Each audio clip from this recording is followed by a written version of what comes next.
எல்லோருக்கும் வணக்கம். நான் உங்கள் கோவிந்த். நான் AMFI register mutual fund distributor and ஐஆர்டிஏயோட சர்டிஃபைடு இன்சூரன்ஸ் அட்வைசர்.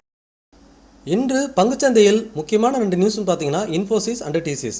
இன்றைக்கி ஐடி பங்குகள்லாம் நல்லா உயர்ந்திருக்கு. இன்ஃபோசிஸ் 5% வரைக்கும் உயர்ந்திருக்கு. அதுக்கு முக்கியமான காரணம் ஆந்த்ரோபிக் அப்படிங்கிற ஏஐ டெக்னாலஜியோட இவங்க கொலாபரேஷன் பண்ணுறதா ஒரு நியூஸ் வந்திருக்கு. இந்த நியூஸுக்கு அப்புறம் இன்ஃபோசிஸ் ஷேர் வந்துட்டு 5% வரைக்கும் உயர்ந்திருந்தது. இப்போ 3% கொஞ்சம் குறைஞ்சி வர்த்தகம் நடந்துருக்கு. அதே போல் டிசிஎஸும் பார்த்தீங்கன்னா ஒரு America based company AMD and என்விடியாவோட ஒரு கொலாபரேஷன் பண்ணதுக்கப்புறம் இந்த டிசிஎஸ் ஷேரும் பார்த்தீங்கன்னா ஏறக்குறைய 2% உயர்ந்து இப்போ கொஞ்சம் குறைஞ்சி 1% வர்த்தகம் நடந்துகிட்ருக்குது. இன்றைக்கி நிஃப்டி பார்த்திங்கன்னா 56 புள்ளிகள் ப்ளஸில் வர்த்தகம் நடந்துகிட்ருக்கு. நான் ஆஃப்டர்நூன் செஷன்லேயே இதை ரெக்கார்ட் பண்ணிகிட்ருக்கேன். இன்ஃபோசிஸ் மட்டுமே நிஃப்டியை 50 புள்ளிகள் உயர்த்திட்டு இருக்கு. இந்த இன்ஃபோசிஸ் மட்டும்தான் இன்றைக்கி நிஃப்டியை ப்ளஸில் வச்சிருக்கு. ஒருவேளை இன்ஃபோசிஸ் டிசிஎஸ் இவங்களாம் ஏறலைன்னா நிஃப்டி மைனஸ்லையோ அல்லது நியூட்ரலாகவோ இருக்கும். இங்கே பார்த்தீங்கன்னா நிறைய பங்குகள் பார்த்தீங்கன்னா இங்கே மைனஸில் இருக்குது. பட் இருந்தாலும் ஐடி பங்குகள் and ITC, L and T, HCL Tech, State Bank of India இந்த முக்கியமான பங்குகள்லாம் உயர்ந்ததுனால நிஃப்டி 50 புள்ளிகள் ப்ளஸில் வர்த்தகம் நடந்துருக்குது. முக்கியமாக இன்ஃபோசிஸ் தான் இதுக்கு முக்கிய காரணம். அதே போல் மார்க்கெட் ஓப்பனிங்கில் 100 புள்ளிகள் வரைக்கும் நிஃப்டி இன்றைக்கி டவுனில் ஓப்பன் ஆச்சு. 25,580 வரைக்கும்லாம் போணுச்சு. அங்கேருந்து ஐடி செக்டார் மூவ் ஆகும்போது ஆட்டோமேட்டிக்காக இவங்க பார்த்தீங்கன்னா இப்போ இங்கே மேலே வந்து கரெக்டாக 25,750 வர்த்தகம் நடந்துகிட்ருக்கு. 50 புள்ளிகள் ப்ளஸில் வர்த்தகம் நடக்குது. இன்றைக்கி 3,150 பங்குகள் என்எஸ்சியில் வர்த்தகம் நடக்குது. அதில் 2,037 பங்குகள் அட்வான்ஸு, 1,040 பங்குகள் மட்டும் தான் டிக்ளைனு. ஏறக்குறைய 1:2 ரேஷியோவில் அட்வான்ஸ் தான் அதிகமாக இருக்குது. அன்சேஞ்ச்டு 82, 52 வீக் ஹை தொட்ட பங்குகள் 59, 52 வீக் லோ தொட்ட பங்குகள் 70. அப்பர் சர்க்யூட் இன்றைக்கி அதிகமாக இருக்குது, 58 பங்குகள். லோயர் சர்க்யூட் 48 பங்குகள் தான். இதில் செக்டார் வைஸ் பார்த்திங்கன்னா இன்றைக்கி பங்குச்சந்தையில் மெட்டல் இண்டெக்ஸ் மட்டும் 1% மைனஸில் இருக்கிறாங்க. ஸோ புலிஷில் இருக்குதுன்னு பார்த்தீங்கன்னா பிஎஸ்சி பேங்க் 2.4% ப்ளஸில் இருக்காங்க. அதுக்கப்புறம் ஐடி 2.6% ப்ளஸில் இருக்காங்க. So IT and PSC bank இவங்க தான் இன்றைக்கி நல்ல அப்பில் இருக்கிறாங்க. மெட்டல் செக்டரில் அதிகமாக விழுந்த பங்குகள் ஹிந்துஸ்தான் காப்பர் 4% வரைக்கும் விழுந்திருக்கு. National aluminium, Hindustan zinc, sail, NMDC, Hindalco, Tata steel இவங்க எல்லாமே அரௌண்டு 2% வரைக்கும் குறைந்து வர்த்தகம் நடந்துட்டுருக்குது. அதே சமயத்தில் பிஎஸ்சி இண்டெக்ஸை பொறுத்த வரைக்கும் இன்றைக்கி பஞ்சாப் நேஷனல் பேங்க் 4% வரைக்கும் உயர்ந்திருக்கு. பேங்க் ஆஃப் பரோடா 4% உயர்ந்திருக்குது. Union bank 3.1%. தென் Indian bank, IOB, Maharashtra bank, bank of India, UCO bank, Canara bank எல்லா பேங்க்குமே பார்த்திங்கன்னா அரௌண்ட் 1.5% மேலே இன்றைக்கி. ஸோ ஓவராலாக பப்ளிக் செக்டார் பேங்க் எல்லாமே நல்ல உச்சத்தில் வர்த்தகம் நடந்துருக்கு. ஐடியில் இன்ஃபோசிஸ் 3% வரைக்கும் இப்போ உயர்ந்து வர்த்தகம் நடந்துகிட்ருக்குது. HCL tech 2%, Wipro 1.5%, tech Mahindra 1%, LTI Mindtree 1%. So எல்லாமே நல்ல வர்த்தகம் நடந்துகிட்ருக்கு. ஸோ இதெல்லாம் தான் இன்றைக்கி மார்க்கெட் உயர்வதற்கு காரணமாக அமைஞ்சது. இன்றைக்கி நிஃப்டி 50யில் டாப் கெய்னர் பார்த்தீங்கன்னா Infosys, HCL Tech, BL, Adani entertainment, Wipro தலா 4%லேருந்து 2% வரைக்கும் வர்த்தகம் நடக்குது. ஐடிசி கூட இன்றைக்கி 2% ப்ளஸில் இருக்குது.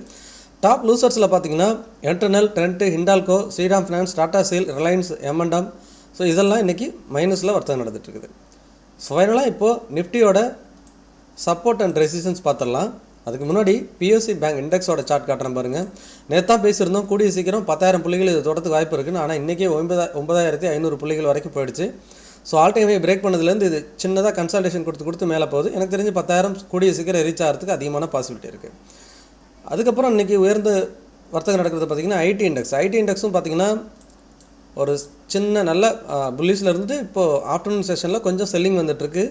இன்றைக்கி ஆப்ஷன் எக்ஸ்பைரி இருக்குது, சென்செக்ஸோட எக்ஸ்பைரி இருக்கிறதுனால மேபி செகண்ட் ஹாஃபில் எதனா டவுன் வருதான்னு பார்க்குறதுக்கும் வாய்ப்பு இருக்குது.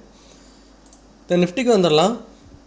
நிஃப்டி பார்த்திங்கனாலும் இங்கேருந்து 25,760 வரைக்கும் வர்த்தகம் நடந்தது. இப்போ 50 புள்ளிகள் குறைஞ்சி 25,700 வர்த்தகம் நடக்குது. ஸோ சென்செக்ஸ் இன்றைக்கி எக்ஸ்பைரி இருக்கிறதுனால மேபி செகண்ட் ஹாஃபில் ஒரு வேளை இறக்கி முடிக்கிறாங்களா என்னங்கிறத செக் பண்ணணும். இந்த வீடியோ நான் ரெக்கார்ட் பண்ணுறது மதியம் 2 மணிக்கே ரெக்கார்ட் பண்ணிகிட்டு இருக்கேன். இங்கே பார்த்தீங்கன்னா 15 மினிட்ஸ் கேண்டில் தெரியுது. மார்க்கெட் வந்து இந்த இடத்த பிரேக் பண்ணுறதுக்கு ரொம்ப ஸ்ட்ரகிள் ஆகுது. இங்கே பார்த்தீங்கன்னா இந்த 25,750ங்கிறது ஒரு ரெசிஸ்டன்ஸாக பேக்ட் ஆகிட்டு இருக்குது. ஸோ இங்கே பார்த்தீங்கன்னா ஏறக்குறைய 11:45 ஆர் 10 o'clockல இருந்தே அந்த ரேஞ்சை கன்சால்டேஷன்லேயே இருந்துட்டு இப்போ அகைன் அதுக்கு கீழே க்ளோஸ் வச்சுருக்கு. ஸோ அகைன் இப்போ 25,750 பிரேக் பண்ணி ஒரு 800க்கு மேலே போனால் தான் அகைன் 25,950, 26,000 தான் அடுத்த ரெசிஸ்டன்ஸ். பட் இந்த இடத்த பிரேக் பண்ணும். 25,800 பிரேக் பண்ணால் தான் மார்க்கெட் 26,000 வரத்துக்கு போகிறதுக்கு வாய்ப்பு இருக்குது. 26,000 ஒரு ஸ்ட்ராங் ரெசிஸ்டன்ஸாக இருக்கும். ஸோ அதையும் பிரேக் பண்ணால் தான் ஆல் டைம் ஹை போகும். வெயிட் பண்ணி பார்ப்போம். மார்க்கெட் கொஞ்சம் புல்லிஷ் மோடில் இருக்குது. ஏதாவது ஒரு செக்டார் பர்ஃபார்ம் பண்ணிகிட்டு இருக்குது. மார்க்கெட்டை உயர்த்திருக்கு. இன்றைக்கி ஐடி அண்ட் பிஎஸ்சி பேங்க் உயர்த்திருக்கிறாங்க. நாளைக்கு என்ன நடக்குதுன்னு வெயிட் பண்ணி பார்ப்போம். எனக்கு தெரிஞ்ச மார்க்கெட் இது நாளைக்கும் பிரேக் ஆகிட்டு மேலே போகிறதுக்கு தான் பாசிபிலிட்டி அதிகமாக இருக்குது. அடுத்த பேங்க் நிஃப்டி பார்த்துடலாம். பேங்க் நிஃப்டி பாருங்கள், ஆல் டைம் ஹையில் சூப்பராக ட்ரேட் ஆகிட்டு இருக்குது. பேங்க் நிஃப்டிக்கு ரெசிஸ்டன்ஸ்லாம் இனிமேல் எங்கேயும் இல்லை, இந்த ரெட் கேண்டில் தான். பட் அது ஒரு பெரிய ரெசிஸ்டன்ஸாக இருக்காது. இருந்தாலும் 61,500 அந்த இடத்துல தான் ரெசிஸ்டன்ஸ் இருக்குது. இங்கே ஒரு 400 புள்ளிகளில் ரெசிஸ்டன்ஸ் இருக்குது. ஸோ நாளைக்கும் பேங்க் நிஃப்டி உயர்வதற்கான வாய்ப்பு இருக்குது. இன்றைக்கி நேற்று க்ளோஸோட மேலே தான் ட்ரேட் ஆகிட்டு இருக்குது. இன்றைக்கி மார்க்கெட்டை பொறுத்த வரைக்கும் நல்லாவே ப்ளஸில் வர்த்தகம் நடந்துட்டுருக்குன்னு சொல்லலாம். இன்றைக்கி க்ளோசிங்கில் என்ன நியூஸ் வருது, நாளைக்கு என்ன மாதிரி நியூஸஸ்லாம் வருதுன்னு பார்ப்போம். இப்போதைக்கு ஐடி செக்டாரை பொறுத்த வரைக்கும் ஒரு நல்ல நியூஸ் தான் வந்திருக்கு. இன்ஃபோசிஸ் அந்த டிசிஎஸ் எல்லாமே ஒரு ஏஐ டெக்னாலஜியோட கொலாபரேஷனில் வரேன் அப்படின்னு சொல்லியிருக்கிறதுனால ஐடி செக்டார் ஒரு நல்ல மூமெண்ட் இருக்குது. பட் ஐடி செக்டார் மூமெண்ட்டில் இருந்தாலுமே நீங்கள் சார்ட்டில் பார்த்தீங்கன்னா திரும்ப 40,000 எப்போ பிரேக் பண்ணுதோ அப்போ தான் அது அப் ட்ரெண்ட் ஸ்டார்ட் ஆகும். அது வரைக்குமே ஒரு சைட்வேஸ் மூமெண்டமில் இருக்கிறதுக்கு சான்சஸ் இருக்குது. இங்கே பார்த்தீங்கன்னா தெரியும்,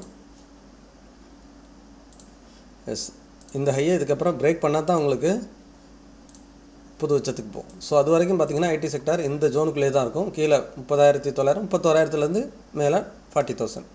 ஸோ இந்த 10,000 புள்ளிகளை எப்போ பிரேக் பண்ணுதோ, ஒரு வேளை கீழே பிரேக் பண்ணிச்சா நான் ஆல்ரெடி சொல்லியிருக்கேன் 5,000 புள்ளிகள் கீழே இன்னும் அக்ரெசிவாக ஃபால் ஆகிறதுக்கு வாய்ப்பாகிடும். பார்ப்போம், மார்க்கெட் வந்து சப்போர்ட் எடுத்து மேல் நோக்கி போயிட்டுருக்கு. ஸோ இந்த வாரம் மார்க்கெட் புல்லிஸில் இருக்கிறதுக்கு வாய்ப்பு இருக்குது. 26,000, 26,300 இதுதான் ஸ்ட்ராங் ரெசிஸ்டன்ஸ். இந்த ரெசிஸ்டன்ஸ் தொட்டுட்டு எப்படி பிரேக் ஆகுதா இல்லை ஃபால் ஆகுதான்னு பார்ப்போம். ரெசிஸ்டன்ஸ் ஜோனில் இருக்கிறப்போ நீங்கள் கொஞ்சம் அலர்ட்டாக இருங்க. திரும்ப அங்கேருந்து கரெக்ஷன் வந்தாலும் வரலாம். மீண்டும் ஒரு நல்ல வீடியோவில் சந்திக்கிறேன். உங்கள் கோவிந்த்.